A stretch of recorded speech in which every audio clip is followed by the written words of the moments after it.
की तुम्हाला जर भक्ती करायची असेल, परमार्थ करायचा असेल तर जनाचा म्हणजे समाजाचा विचार करू नका. तुम्ही चांगलं काम करताय ना, आणि तुम्ही जे कार्य करताय त्या कामामध्ये जर समाज विरोध करत असेल तर समजून चालायचं आपलं कार्य हे चांगलं आहे. कारण विरोध लोकांचा जेव्हा होतो ना, वाईट कामाला कोणी कधी विरोध करत नाही. बघा तुम्ही, ज्या रस्त्याला खूप मोठे मोठे खड्डे असतात तिथं गतिरोधक कधीच नसतं. मग चांगल्या रस्त्यांना गतिरोधक आणि चांगल्या मार्गावर विरोधक हे असतातच आणि असलेच पाहिजे. कारण जीवनामध्ये विरोधकच जर नसतील तर आपली ही प्रगती होत नाही. मला हे अनुभवाचं सांगते मी तुम्हाला.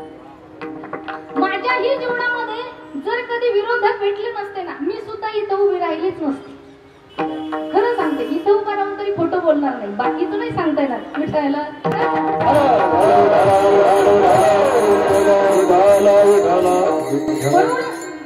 साधक गोपी सांगते की महाराज, मी आता जर घरी गेले तर मला लोक काय करतील, नावं ठेवतील. मग तुकोबाराय सांगतात, अरे तू घरी जायचं नको का म्हणतेस, तू का म्हणतेस आता कैशी जाऊ घरा, आता घरी कशी जाऊ असं तू का म्हणतेस, त्याचं उत्तर देतात पहिलं.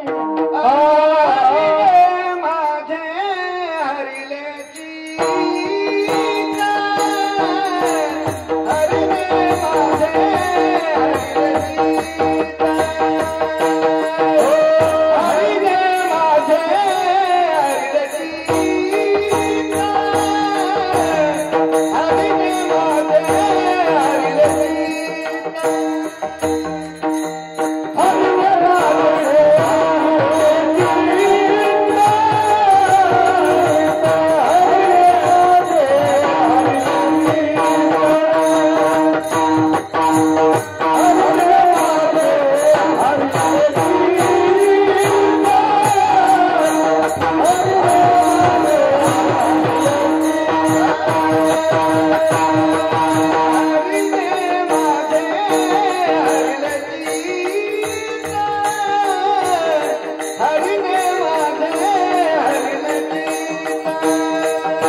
प्रपंचामध्येही प्रपंच ही करायचं म्हटलं तरी चित्ताची गरज लागते आणि परमार्थ जरी करायचं असेल तरी चित्ताची गरज लागते.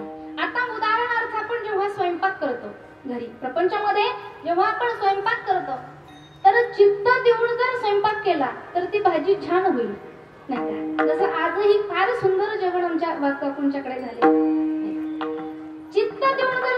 केला तर भाजी छानच होते आणि मालिका पाहत पाहत जर केलं तर बिघडते की नाही? अनुभव आहे त्यांचा. एखाद्या दिवशी तरी सिरियल बघत बघत भाजीत डबल मीठ पडलं की